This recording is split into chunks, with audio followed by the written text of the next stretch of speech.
الله الرحمن الرحيم. والصبح إذا تنفس.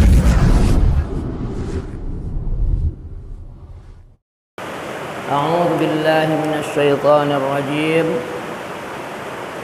بسم الله الرحمن الرحيم.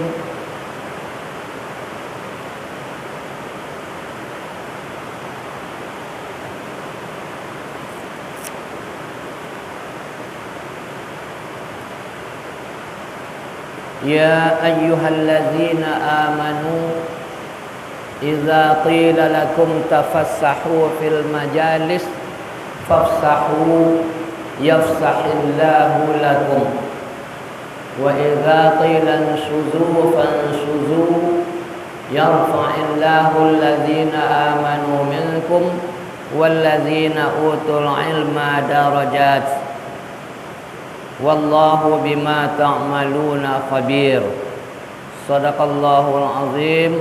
Surah Al-Mujadalah ayat 11. Bapak Ibu kaum muslimin muslimat jemaah subuh yang berbahagia, puji serta syukur kita kepada Allah Subhanahu wa taala atas nikmat yang Allah limpahkan kepada kita.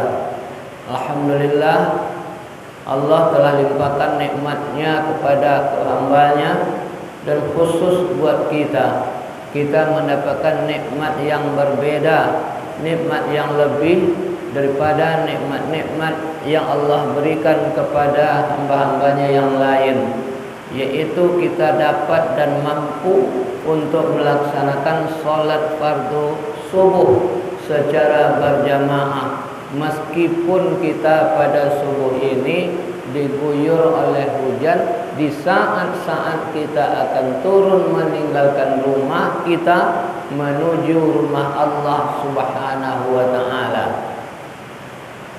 Kaum muslimin yang berbahagia, sesungguhnya saya sebetulnya lupa bahwa subuh ini saya sudah janji dengan Bisoki bahwa akan hadir subuh ini. Ketika akan mencari payung, sebelum cari payung ambil HP, tengok HP, nampak WA dari Buya Sauki. Jangan lupa bagi kau buyanya, hari pukul 4:53 WA dari Sauki. Bobal yang jadi payung jadi celek, kunci motor jadi bercair. Kunci motor. Alhamdulillah. Seterusnya salawat dan salam untuk baginda Rasulullah sallallahu alaihi wasallam. Allahumma salli ala Muhammad wa ala ali Muhammad. Alhamdulillah kaum muslimin yang berbahagia, kita subuh ini diberikan nikmat yang luar biasa oleh Allah Subhanahu wa taala, sekalian ujian yang besar pula. Masalah hujan ini Allah Subhanahu wa taala nampaknya secara khusus ada ayat yang Allah sebutkan di dalam surah Al-Waqi'ah yang tadi kita baca di dalam solat. Allah menyuruh kita berpikir, merenungkan 4 macam yang disuruh kita merenungkan oleh Allah Subhanahu wa taala di dalam rangkaian ayat itu. Yang pertama, afara'aitum ma tumnun. Adakah kamu perhatikan, kamu pikirkan apa yang kamu tumpahkan? Ma tumnun, apa yang kamu tumpahkan? Maksudnya, antum takhluqunahu am nahnul khaliqun? Apakah kamu yang menjadikannya atau kami yang menjadikan, kata Allah. Maksudnya kita berhubungan suami istri ini langsung kata Allah Subhanahu wa taala.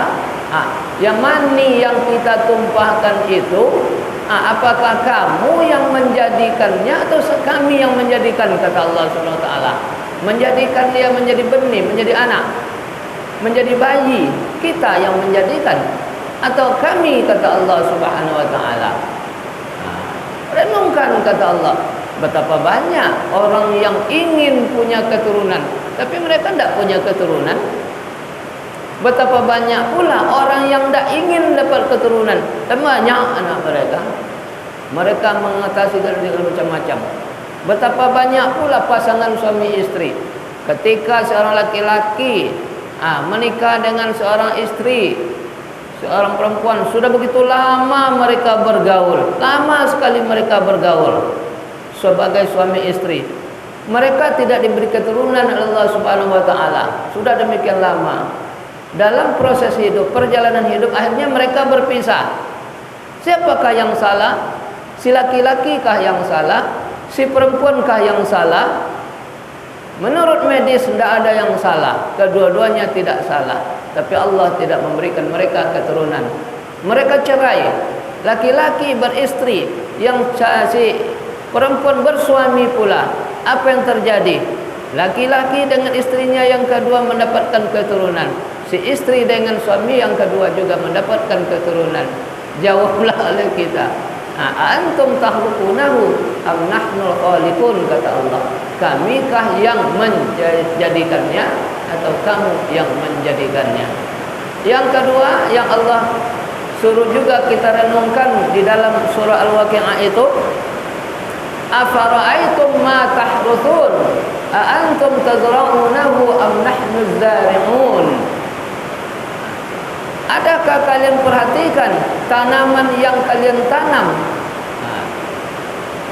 Adakah kamu perhatikan tanaman yang kamu tanam?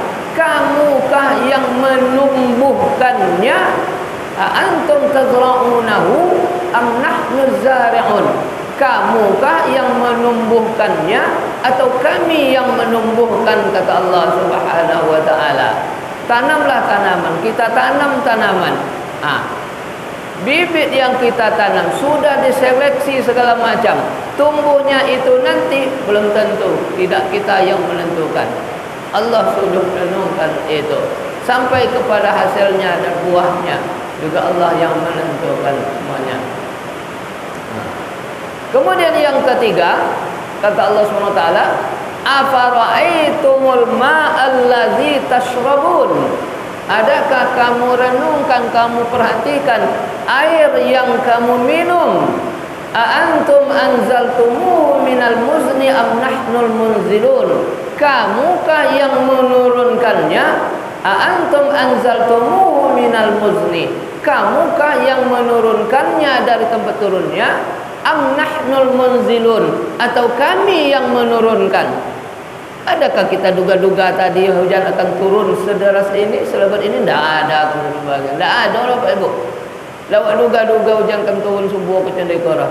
Allah ingin menurunkan. Lau nasya'u ja'alnahu ujajan falau la tashkurun, kata Allah. Kalau kami turunkan air itu asin. Bapak enggak angku asin, hujan lagi hujan loh. Biar hujan lagi langsung asin kali. Tapi Allah SWT Maha bijaksana, Maha pengasih, Maha penyayang kepada hambanya. Indak asin, indak mani, indak kolek, indak pahit, indak asam. Apa leh? Seperti itu air yang Allah turunkan. Itu segi rasa. Kok dibuat oleh Allah asin? Apa awak nak membuat kopi? Nak membuat teh mani? Nak menanak nasi? Kalau lah asin? Apa awak nak membuat kolak? Kalau lah asin? Allah jadikan tawar. Sehingga air yang tawar itu dapat kita jadikan berbagai rasa. Pasti nak mani awak baik gula. Nak asin awak baik garam. Nak apa so, nak pode di baik lado. Nak asam minyo di baik nan asam pul. Sehingga sesuai dengan selera awak bisa dijadikan berbagai macam rasa air itu. Begitulah Allah SWT. Kemudian kaum muslimin yang berbahagia, air yang Allah turunkan ini luar biasa, baik terhadap tumbuh-tumbuhan maupun terhadap kita manusia. Kalau sudah hujan cendiko tengoklah tanaman-tanaman, tengoklah tumbuh-tumbuhan. Lah demikian lama misalnya lagi kemarau, lah mosiok umpuk itu, Tengok di lapangan lah mati cang sudah kena rondap di lapangan tu. Cuba tiba je lobek cendikoa semalam, cana posok pagi, mai jauh sadar. Berbeda Pak Bu. Dengan kalau misalnya musim kemarau wak siram, oh ndak sama hasil doh. Ndak sama doh. Luar biasa.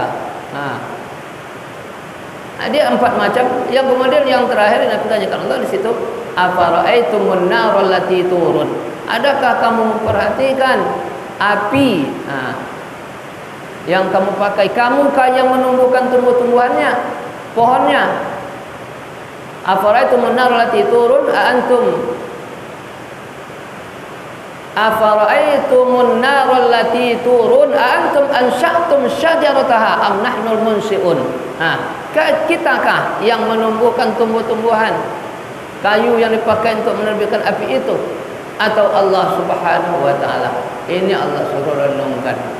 Kaum muslimin yang berbahagia, saya pada pagi ini ingin menguatkan kepada kita dari ayat yang saya baca tadi dalam surah Al-Mujadalah. Ini sangat penting sekali kaum muslimin yang berbahagia. Surah Al-Mujadalah ayat 11. Ayat 11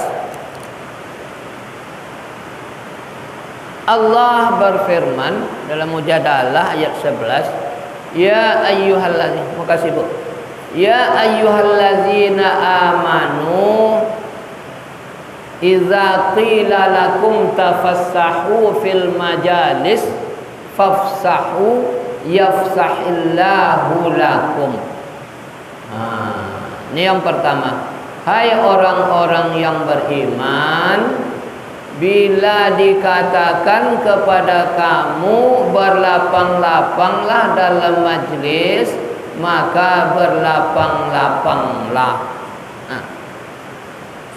Asbabun nuzul ayat ini, asbabun nuzul ayat ini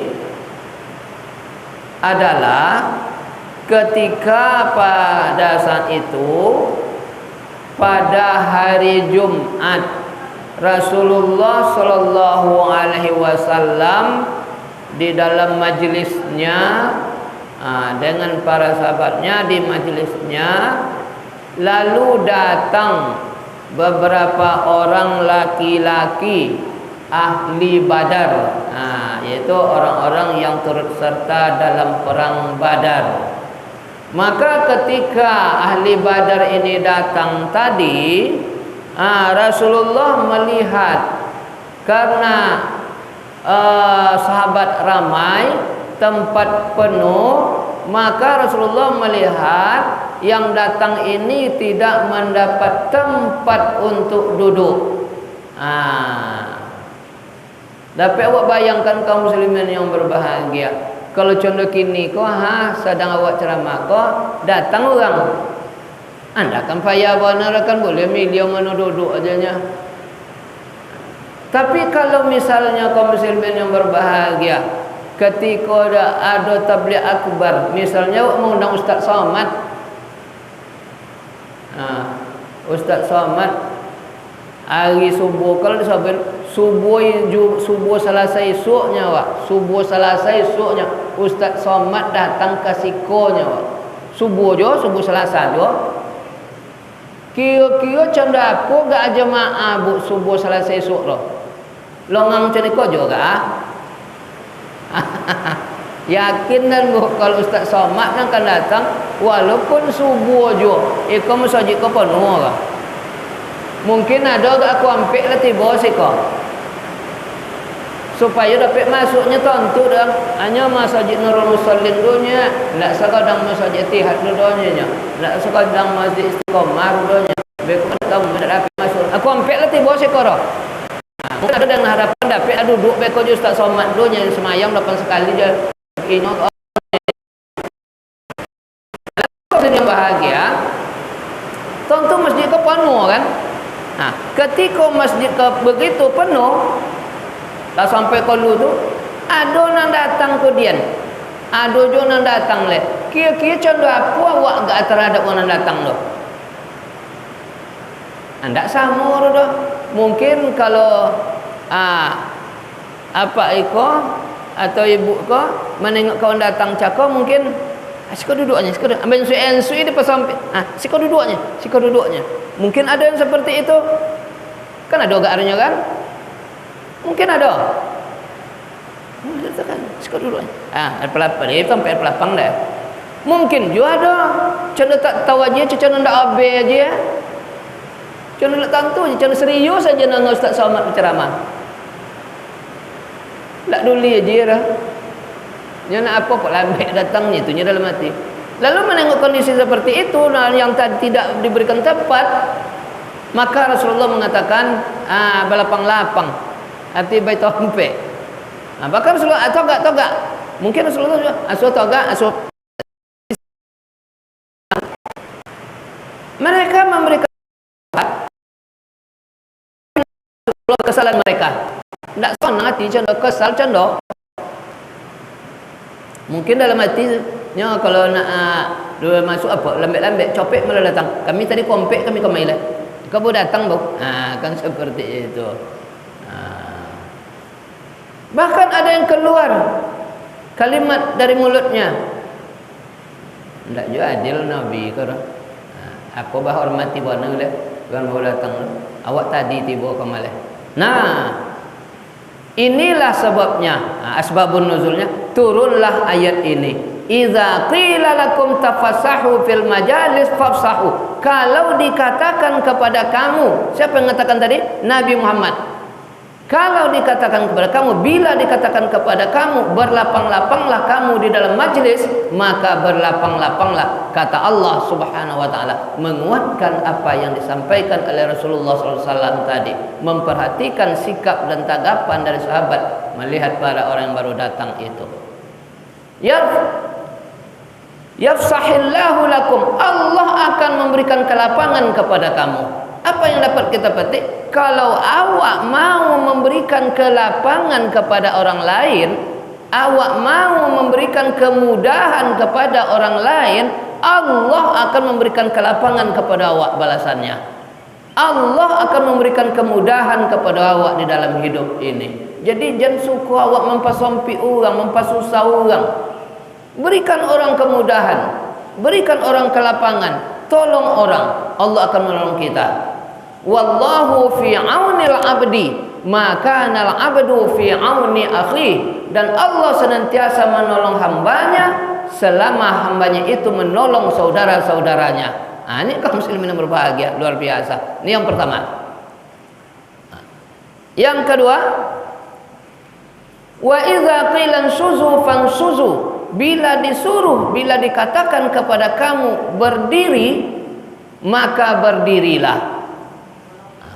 Yarfa'illahu allazina amanu minkum wallazina utul ilma darajat, dan Allah akan mengangkat derajat orang-orang yang beriman dan berilmu di antara kamu beberapa derajat. Artinya kaum muslimin yang berbahagia, Allah akan mengangkat derajat, Allah akan meninggikan derajat orang yang beriman dan berilmu,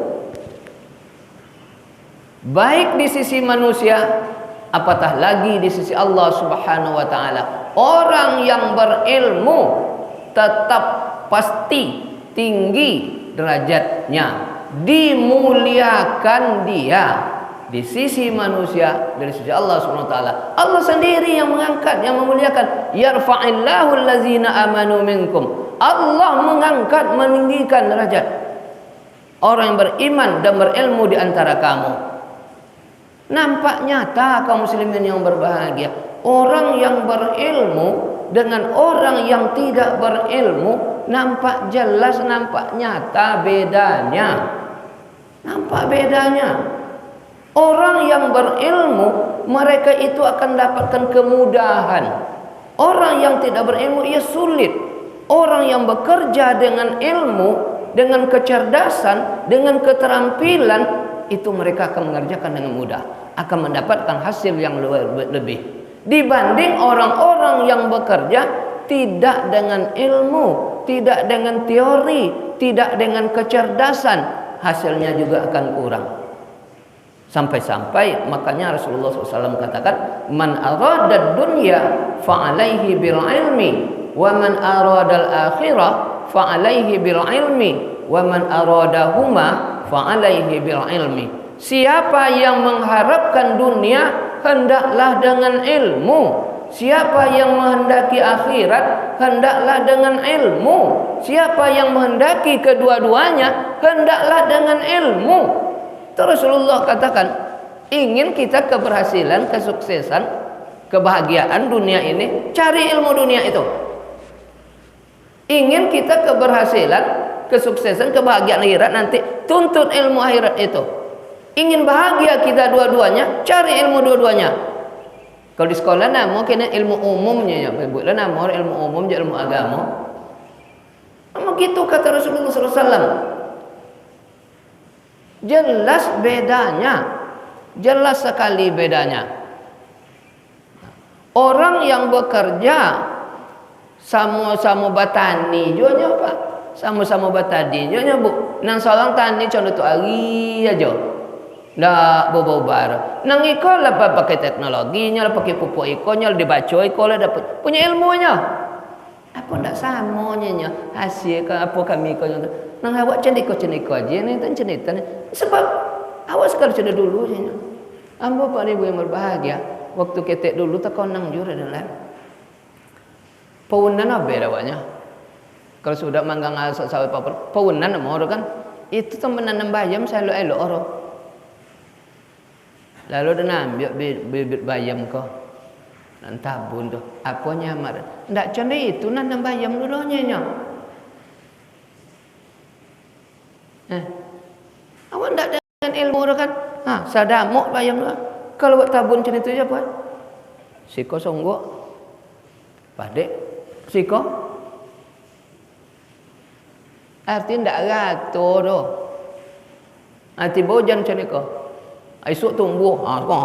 Padek. Siko jarang. Nang padek kan tentu ni jamu radang. Nang jarang ke jalan dia tumbuh dah.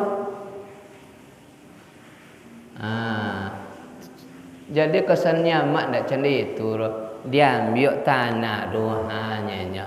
Kau abu bagai, kau pasir bagai. Masuk seember. Ambil, takkan sedamuk dah bibit bayam. Sengenek jadilah. Dia aduk tu. Atabun, pasir saku. Agato tu. Oh, itu ilmu sana. Ya kan? Itu ilmu. Jadi kalau misalnya bahagia, kami dulu pernah pelatihan itu di Jakarta sekitar tahun 2010 kalau tidak salah sudah musaki dulu. Itu membandingkan hasil orang, kata bahasanya seperti ini, orang yang bekerja dengan mengutamakan bagian kepala ke atas, dia akan mendapatkan hasil 80. Orang yang bekerja mengutamakan bagian kepala ke bawah, hasilnya hanya 20. Apa maksud saudara? Orang yang berusaha dengan ilmu pengetahuan, dengan teknologi, dengan kecerdasan, dengan keterampilan, hasilnya akan maksimal. Tapi kalau hanya mengutamakan sekedar tenaga, fisik, badan, maka hasilnya sangat minim sekali. Maka katanya bandingannya itulah 80 dengan 20.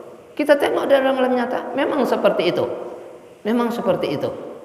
Makanya kaum muslimin yang berbahagia, wajar awak menyuruh anak-anak awak ketika nyolai masih ketek, sekolah, belajar elok-elok, cerdik-cerdik, belajar.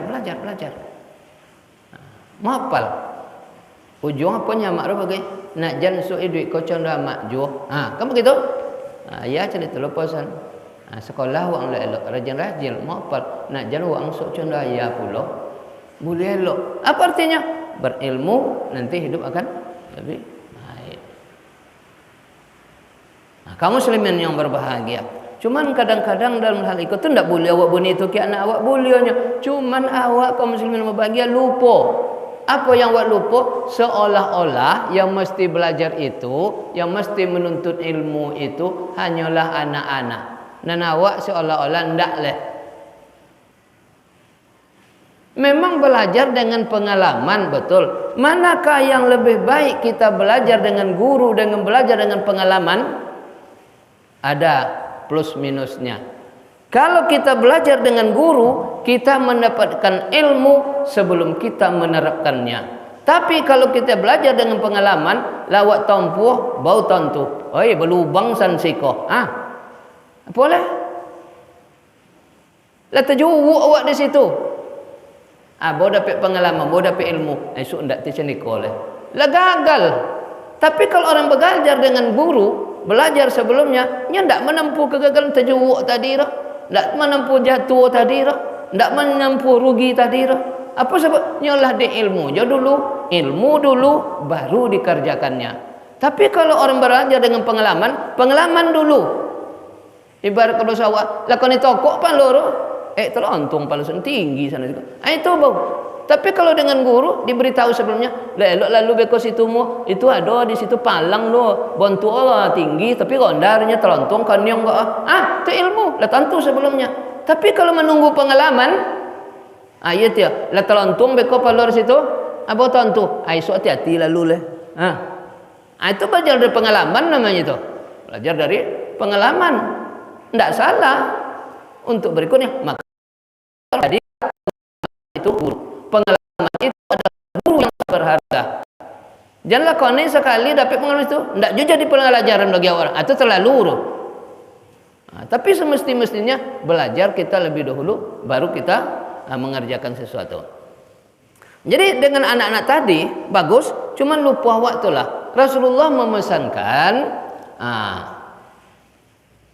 Kata Rasulullah SAW, utlubul ilma minal mahdi ilal lahdi. Tuntut ilmu itu dari ayunan sampai ke liang lahat. Tak ketik wan ada pek turun kan itu. Belajarlah kamu mulai dari ayunan sampai mati. Iku nang awak lupa, nang kebanyakan masyarakat kita, jamaah kita kebanyakan seperti itu. Seolah-olah yang mesti belajar itu adalah anak-anak. Dan awak kau ndak leh. Padahal kata Rasulullah ilallah di sampai mati. Bahkan kata Rasulullah SAW, thalabul ilmi faridatun ala kulli muslimin wal muslimat. Seperti ada lain. Menuntut ilmu itu wajib atas setiap muslim, baik muslim laki-laki maupun muslim perempuan. Wajib. Apa arti wajib doh? Ya, persamaannya wajib itu fardu. Pengertiannya apa? Wajib, sunat, haram, makruh. Akal wajib itu apa?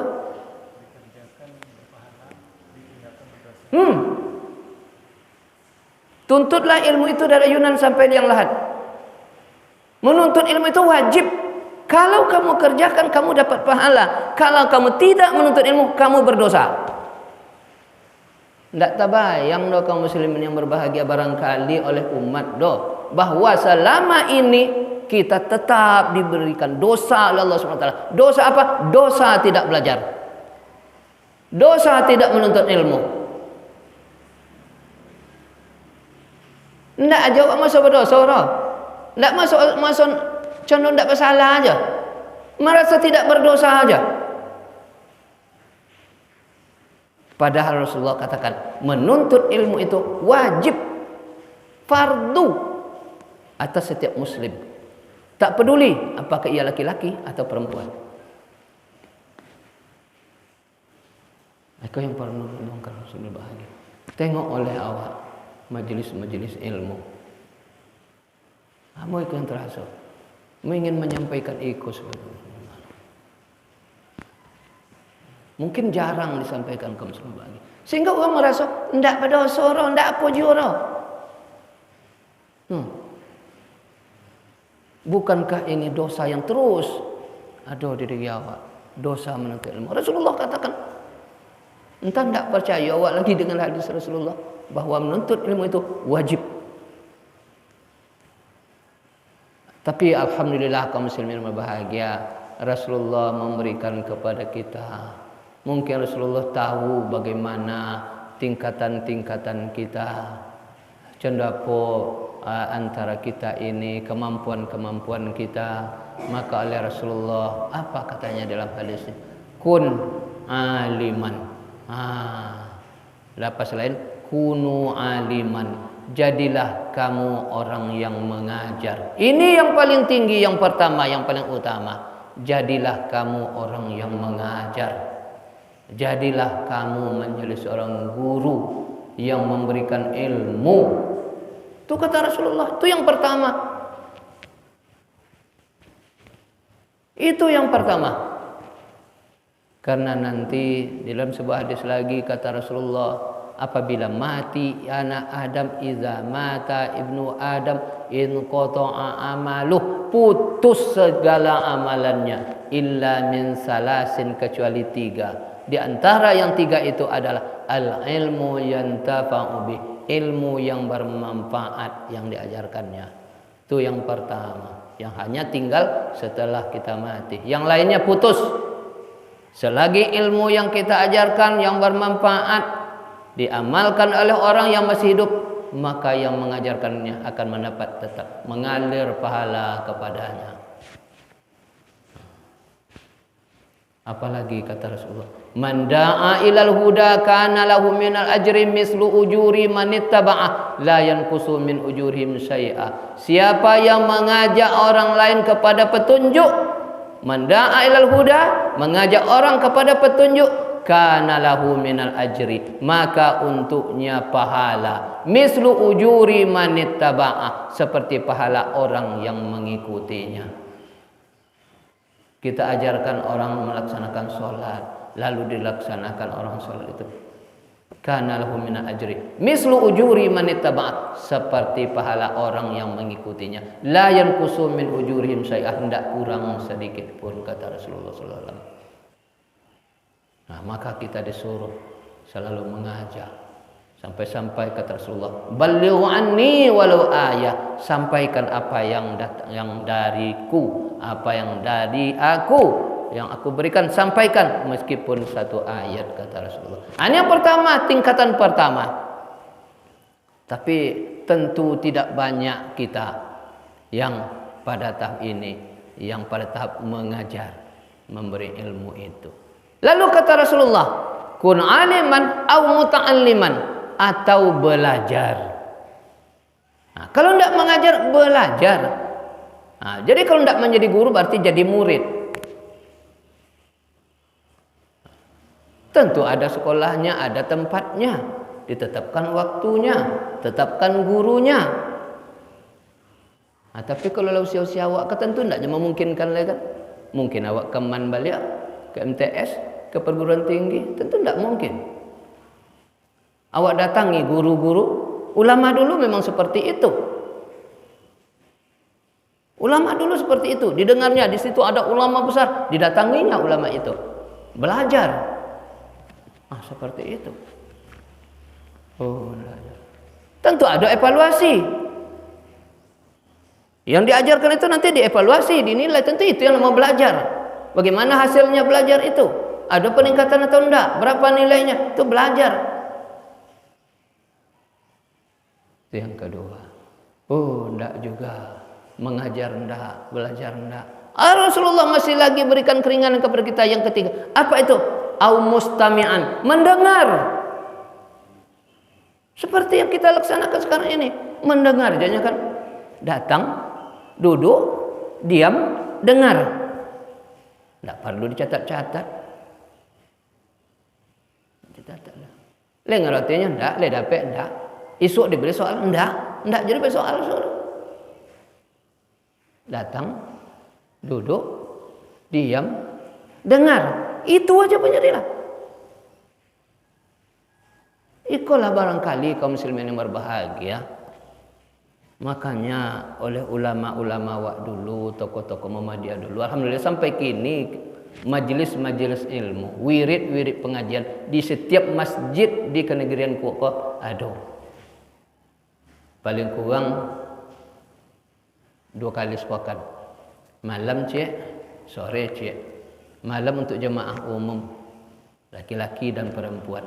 Kalau siko malam malam? Selasa malam.